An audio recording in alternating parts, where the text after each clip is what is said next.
হয়তো বা তৃণমূলের কোথায় বাড়তি সুবিধা হতে পারে, তখন হয়তো এই কথাগুলো আসবে, বিশেষ করে বেনিফিশিয়ারিদের কথা। আমি ডেটা মশাইয়ের কাছে ফিরে যাব। তৃণমূলের জন্য পজিটিভ পয়েন্ট কী ছিল এই নির্বাচনে, বা ফ্যাক্টরস কী হতে পারতো বা পেরেছে সেই খতিয়ানটা নেওয়ার জন্য, ডেটা মশাই? প্রথম যেটা খুব বেনিফিটটা পেয়েছে সেটা হচ্ছে এসআইআর এর প্রসেসে। এই এসআইআর এর যখন প্রসেসটা চালু হয় তখন সাধারণ লোকের সঙ্গে কিন্তু তৃণমূল একটা কানেক্ট করতে পারে হুম এবং এই এসআইআর এ অলমোস্ট এখন ২৭ লক্ষ লোক মানে জীবিত আছে যারা এই ইলেকশনে কিন্তু ভোট করতে পারলো না হুম এবং তার মধ্যে কিন্তু অনেকটাই মানে এক্স্যাক্টলি ডেটা নেই কিন্তু যেটা বোঝা যাচ্ছে একটা যে মুর্শিদাবাদ মালদা যেখানে বেশি সংখ্যক লোক নাম বাদ গেছে তার বেশিরভাগ মুসলিম কমিউনিটি। হুম তো সেইখানে একটা দেখো এই এসআইআর এর একটা মানে গুজব আছে, ভয় আছে যে এবারে ভোটটা না দিলে মনে হয় মানে নাম কেটে যাবে হুম ভোটার লিস্ট থেকে। আপনার ব্যাংক অ্যাকাউন্ট ফ্রিজ হয়ে যেতে পারে। আমি এগুলো গ্রাউন্ডে যেটা খবর মানে যখন লোকের সঙ্গে কথা বলছি আমি যখন বুঝছি একটা হুম প্রচন্ড ভয় আছে। এবং সেই জন্য এসআইআর এ মুসলিম কমিউনিটির কাছে অন্য কোনো কিন্তু আমি ইস্যু খুঁজে পাচ্ছি না। Hmm SIR one and only issue. হুম তারা বাঁচার চেষ্টা করছে। হুম এবং সেই জন্য আমার যেটা মনে হয় যে মুসলিম ভোট যেটা অলমোস্ট 30% আছে হুম এবং আমরা যদি ফার্স্ট ফেজে দেখি যেখানে মুসলিম ডমিনেটেড সিটগুলো গেছে সেখানে খুব ভালো ভোট হয়েছে। সেখান থেকে কিন্তু বোঝা যাচ্ছে যে টিএমসি কিন্তু একটা মুসলিম ভোটকে কনসলিডেট করতে পেরেছে। বেশ। এই এইখানে। এটা হচ্ছে একটা টিএমসির মেজর। সেকেন্ড আমার মনে হয় টিএমসি যে গ্রাউন্ড ওয়ার্কার্স মানে পঞ্চায়েত বেশি আছে, কাউন্সিলর বেশি আছে। তো তার একটা কিন্তু বেনিফিট ডেফিনিটলি পাচ্ছে।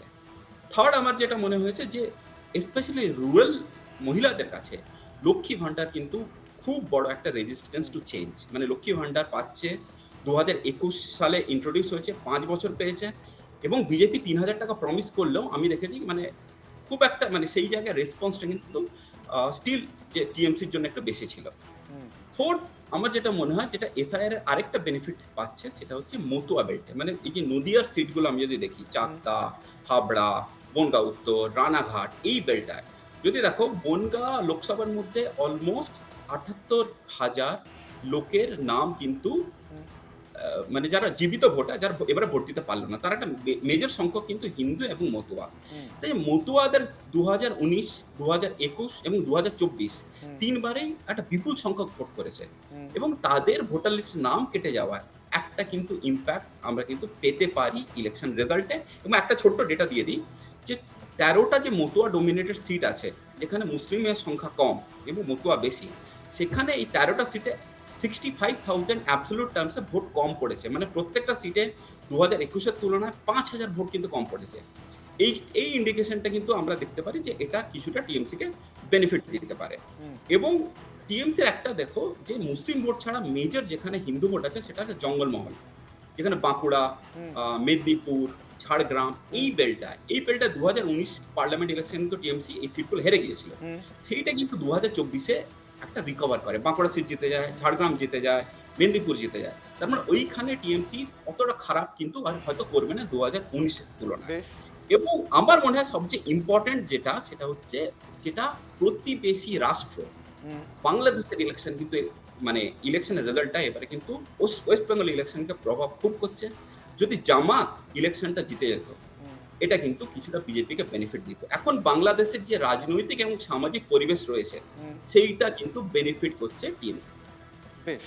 আমি ঠিক এখান থেকেই রাজু বন্দ্যোপাধ্যায়ের কাছে যাব। প্রথমত রাজু বন্দ্যোপাধ্যায় এবার এমন একটি আসনে প্রতিদ্বন্দ্বিতা করেছেন যেখানে মতুয়া ভোট ফ্যাক্টর অবশ্যই, এবং তার সঙ্গে সঙ্গে লক্ষ্মীর ভাণ্ডার, অন্যান্য প্রার্থীদের মতো তাকেও এটা ফেস করতে হয়েছে, এবং বাংলাদেশের সর্বশেষ বাংলাদেশ ইলেকশনের কথা যেটা বলেছেন, যদি জঙ্গলমহলকে আপাতত আলোচনা থেকে সরিয়েও রাখি, বাংলাদেশ নির্বাচনের ফলাফল বাংলাদেশ নিয়ে বিজেপির প্রচার প্রকাশ্য এবং অপ্রকাশ্য অপ্রত্যক্ষ দুরকমই ছিল গোটা বাংলাদেশ পিরিয়ডে, কিন্তু তারপর সরকার তৈরি হয়ে যাওয়ার পর এবং সেটা জামাতের সরকার না হওয়াতে কি কোথাও বিজেপির জন্য পশ্চিমবঙ্গের হিন্দু ভোট কনসলিডেট করতে একটু অসুবিধাজনক হলো?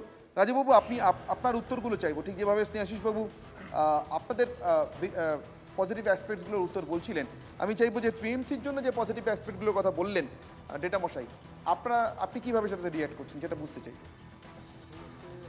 দেখুন, খুব ভালো লাগলো তৃণমূল কংগ্রেসকে বাংলাদেশের সাথে জুড়লো, কারণ তৃণমূল কংগ্রেসের স্লোগানই হচ্ছে জয় বাংলা, আর তারা প্রকাশ্য বলছে মানুষকে যে আমরা জয় বাংলা স্লোগান বলাবো, অর্থাৎ বাংলাদেশের যে জিহাদি স্লোগান সেটা পশ্চিমবাংলায় বলাবে। তো এটা বাংলার মানুষ বুঝে গেছে। উনি ডেটার বেস কী বলছে আমি বুঝতে পারলাম না। দুই হচ্ছে এখানে লক্ষ্মী ভাণ্ডারের কথা আসছিল। দেখুন 2019 সালে আমরা 41% ভোট পেয়েছিলাম। 41% ভোটে তো মহাপুরুষদের ভোট আছে। তাই এরকম বহু উদাহরণ আছে। দেখুন এবারে বাংলার নির্বাচনটা পরিবর্তনের নির্বাচন হয়েছে। মানুষ পশ্চিম বাংলায় পরিবর্তন চাইছে, কারণ টিএমসির যে শাসন ব্যবস্থায় 15 বছরে নিরাচার, দুরাচার, অত্যাচার যে মানুষের ওপর হয়েছে, তার থেকে মানুষ মুক্তি চাইছে। কারণ মানুষ একটা পরিবর্তন দেখেছিল, 35 বছরের পর মানুষ অনেক স্বপ্ন দেখেছিল, কিন্তু সেই স্বপ্নের কোনো সমাধান হয়নি। মানুষের উন্নয়ন কোথায় উন্নয়ন হয়েছে বলুন তো, কোথায় উন্নয়ন হয়েছে? এবারের নির্বাচনটা মূলত মমতার সাথে জনতার, আর জনতা বিজেপির সাথে আছে, তাই জন্যে ধুয়ে মুছে সাফ হয়ে চলে যাবে। আমি আপনাকে একটা উদাহরণ দিতে পারি। আপনি বলছেন আপনি নারী সুরক্ষা কোথায় আছে? নারী সুরক্ষা একটা সবথেকে বড় ইস্যু। একটার পর একটা ঘটনা ঘটে গেছে এখানে, নতুন করে বলার ইস্যু নেই। আরজিকর থেকে আরম্ভ করে পার্কস্ট্রিট থেকে আরম্ভ করে। রাজুবাবু, একটা কথা তো মানবেন যে লক্ষ্মীর ভাণ্ডার কোথাও একটা নিশ্চয়ই আপনাদেরকেও তাড়া করেছে, না হলে আপনারা দেড়ের বদলে তিনের প্রতিশ্রুতিতে গেলেন কেন? না, লক্ষ্মী ভাণ্ডার তো আমরা তার আগে মধ্যপ্রদেশে দিই, মধ্যপ্রদেশ দিচ্ছি, তারপরে বিহার দিচ্ছি, না, দিচ্ছেন তো, উড়িষ্যা আমি বলছি দিচ্ছি, দিল্লি দিচ্ছি। 21 বিধানসভা নির্বাচনে তো আপনাদেরকে এই প্রতিশ্রুতিটা দিতে হয়নি। তার মানে 21 এবং 24-এর ফল থেকে নিশ্চয়ই আপনারা ঠেকে বা দেখে শিখেছেন, তাই আপনাদেরকে আজকে দেড়ের বদলে তিনের জায়গায় যেতে হচ্ছে। ফলে যারা হাতে আজ দেড় পাচ্ছেন, তারা কি কালকে হাতে আপনারা এলে তিন পাবেন এটার দিকে ঝুঁকবেন, নাকি আজকে হাতে দেড় যার কাছ থেকে পাচ্ছেন তার দিকেই ঝুঁকে থাকবেন? দেখুন, আমি মনে করি না যে কোনো মানুষ টাকার লোভে ভোট করে, এটা আমার বিচার। যে কাউকে আপনি 10,000, 20,000, 25,000 টাকা দিয়ে দিলেন আর তারপর মানুষ ভোট করলো, আমি মনে করি না মানুষ এত ছোট হয়ে গেছে বা মানুষকে ছোট করা। ডেটা মশাইকে সঙ্গে নিয়ে, ডেটা মশাই এর বাইরে আর কি কিছু থাকলো? আমরা positive for BJP, positive for TMC দেখলাম, কোথায় কোথায় কে এগিয়ে থাকতে পারেন, কিন্তু এর বাইরে এমন কিছু কি থাকলো যেটা ফ্যাক্টর হলো আমরা বুঝতে পারছি না যেটা কার পক্ষে যেতে পারে, এরকম কোনো জায়গা? আমি বারবার আমার মাথাতে ওই অ্যাক্সিস মাই ইন্ডিয়ার বিবৃতিটা কাজ করছে। আপনি নিশ্চয়ই বুঝতে পারছেন যে কেন আমি এতটা সন্দিহান হয়ে জিজ্ঞাসা করছি। দেখো, এই যে বেঙ্গলের ইলেকশনটা, এটা হচ্ছে 1 in maybe 1000 years ইলেকশন। তার একটা কারণ হচ্ছে প্রথমবার 27 লক্ষ লোক এসআই এর একটা খুব বড় ফ্যাক্টর, সাইকোলজিক্যাল ফ্যাক্টর, এটা ম্যাথামেটিক্যাল, সাইকোলজিক্যাল অ্যান্ড কি রিয়াকশন হবে, এটা একটা ফ্যাক্টর। তো এখানে কি হচ্ছে যে এই এসআইআর ফ্যাক্টরটার জন্যই আমার মনে হয় যে ধরাটা খুব মুশকিল হয়ে যাচ্ছে। সেটা হচ্ছে প্রথমটা দেখো, ওয়েস্ট বেঙ্গল একটা মাইগ্রেন্ট পপুলেশন কিন্তু খুব সিগনিফিকেন্ট, যারা স্পেশালি তোমার যদি জঙ্গলমহল বলো, মালদা, মুর্শিদাবাদ, দিনাজপুর, উত্তরবঙ্গ থেকে বলো, এরা সবাই কিন্তু কাজের খুঁজে বাইরের জায়গায় চলে যায়। জেনারেলি তারা ইলেকশনের সময় কিন্তু ভোট করতে আসতো না, কিছু হয়তো এলো, কিছু এলো না। কিন্তু এবারে দেখো কি হয়েছে যে এসআইআর যদি এসআইআর পর আমি যদি ভোটটা না দিই, আমি বলছি সেন্টিমেন্টটা কি, সত্যি মিথ্যে সেটা আলাদা। সেন্টিমেন্ট কি, যে আমি যদি এবারে ভোটটা না দিই তাহলে আমার এক্সিস্টেন্স শেষ হয়ে যেতে পারে, এবং তারপরে অনেক প্রবলেম হতো, আমি সরকারি প্রকল্প পাবো না, এভরিথিং এবিসিডি। এই ম্যাসিভ মাইগ্রেন্ট ওয়ার্কাররা কিন্তু এবারে ফিরে এসেছে এবং এসে ভোট করছে। সেই জন্য দেখো, তুমি যদি দেখো এত নাম কাটার পরেও অ্যাবসলিউট টার্মস অফ ভোটিংটা কিন্তু বেড়ে গেল।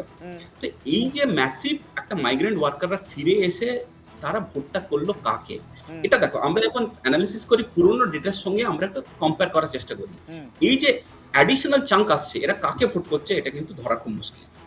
সেটা সেকেন্ডটা যা দেখো, এখন 27 লক্ষ লোক তাদের ট্রিবিউনাল ফেস করতে হবে, তারা জীবিত, তারা ফেস করে তাদের প্রমাণ করতে হবে যে তারা সিটিজেন কিনা। এবার তাদের বাড়ির লোকেদের রিয়াকশনটা কি হবে?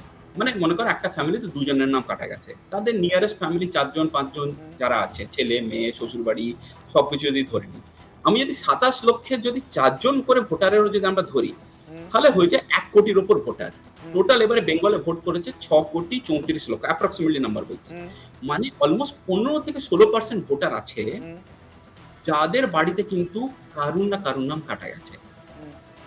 এবার তাদের কি ভোট করার সময় ইমোশনটা কি, যে হ্যাঁ সরকার পক্ষে বা সরকার অপক্ষে, নাকি এইটার জন্য কোনো টিএমসি কে ব্লেম করছে, কংগ্রেসকে ব্লেম করছে, বিজেপি কে ব্লেম করছে, কি তাদের মাথায় ইমোশনটা ঘুরবে, সেটা কিন্তু খুব ইম্পর্টেন্ট। সেটা কিন্তু আমরা বুঝে উঠতে পারছি না, এরকম কিন্তু কোনো সলিড ডেটা নেই। যেখান থেকে বোঝা সম্ভব। হুম থার্ড হচ্ছে দেখো, এই যে দুজনের তীব্র লড়াইয়ে তার মাঝখানে থার্ড পার্টিগুলো কিরকম ভোট পাচ্ছে। আমরা যদি বেঙ্গলে দেখি, জেনারেলি অলমোস্ট 95 লাখ থেকে মানে 90 থেকে 95 লাখ একটা মানে যারা ভোট পড়ে নোটার সঙ্গে নিয়ে, আমি তেমন বলছি লেফট, কংগ্রেস, আইএসএফ, ছোট পার্টি, ইন্ডিপেন্ডেন্ট সবাইকে মিলে হুম। অলমোস্ট 95 লক্ষের মতো লোক ভোট করে। হুম। এই ভোটটা কি এবারে থাকবে, নাকি এই তীব্র এই পরিবর্তন, নাকি সরকারের পক্ষে এই ভোটটা অন্য কোথাও চলে যাবে? হুম। এবং এখানে মনে রাখি যে টিএমসির যেখানে একটু উইকেস্ট এরিয়া এইবার ইলেকশনে যেটা দেখা যাচ্ছে সেটা হচ্ছে যেখানে আরবান এরিয়া, যেখানে মুসলিম ভোটের সাপোর্টটা নেই। হুম। সিটগুলো যেমন দেখো, বেহালা পূর্ব, বেহালা পশ্চিম, দমদমের সিট দেখো, বারাসাত দেখো, উত্তরাপাড়া দেখো, চন্দননগর দেখো, এই সমস্ত সিটে কিন্তু যদি লেফট ভোট পায় সেটা কিন্তু বেনিফিট দেবে টিএমসি কে। যদি লেফট ভোট না পায় এই সিটগুলো কিন্তু বিজেপির খুব অ্যাডভান্টেজ দেবে। এইরকম সিটের সংখ্যা কিন্তু ওয়েস্ট বেঙ্গল এখন 55। এই 55টা সিটে লেফট ভোট পাবে কি পাবে না তার উপরে কিন্তু ফাইনালে কে জিতবে সেটা বোঝা যাবে। তাহলে এই তিনটে অন্তত আননোন এক্স ফ্যাক্টর আছে যা ঠিক করবে শেষ পর্যন্ত ওয়াই, মানে ওই উইনিং কম্বিনেশনটা কোন দিকে যাবে তার উপরে। ডেটা মাসে আমার সঙ্গে থাকুন, একটা বিরতির সময় আবারও হয়েছে, আমি এরপর রাজু বন্দ্যোপাধ্যায়ের কাছে আসবো। এই এক্স ফ্যাক্টরগুলো তাদের পক্ষে যেতে পারে যেগুলো কথা ডেটা মশাই বললেন, এটা তারা কিভাবে ভাবছেন বা তারা আদৌ ভাবছেন কিনা, বা যদি ভাবেন তাহলে তার কি যুক্তি দিচ্ছেন স্নেহাশিস বাবুরাই বা কি যুক্তি দিচ্ছেন। আমি রাজু বন্দ্যোপাধ্যায়ের কাছে যাব, বিজেপির তরফ থেকে রয়েছেন আমার সঙ্গে প্রার্থীও রাজু। রাজু, যে